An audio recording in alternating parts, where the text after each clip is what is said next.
Welcome to the Slop Farm. Enjoy the video. You begin by verifying the iPhone XR and ensuring at least a 20% charge. This prevents interruptions. Next, check you know the Apple ID email and password, and that two-factor authentication devices or recovery contacts are available because Apple locks require verification.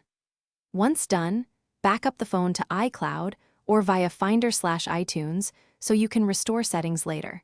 This protects data if activation lock or restore is required. Now open Settings to start removing the account. You navigate into Settings, tap your name, and scroll to sign out. This is the core action that begins disassociating the Apple ID. When prompted, enter the Apple ID password to turn off iCloud and disable Find My iPhone. This step removes activation lock and is why the password is required.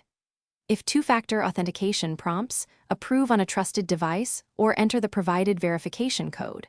Without that, Apple will not allow account removal, so make sure you can access verification methods. After signing out, confirm the account has been removed and restart the iPhone to clear temporary caches. This finalizes local disassociation. If you're transferring ownership, go to Settings, General Reset, erase all content and settings to wipe the device.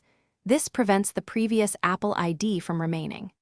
If you cannot sign out because of forgotten credentials or missing 2FA, initiate Apple ID account recovery or contact Apple support. This is the single most reliable.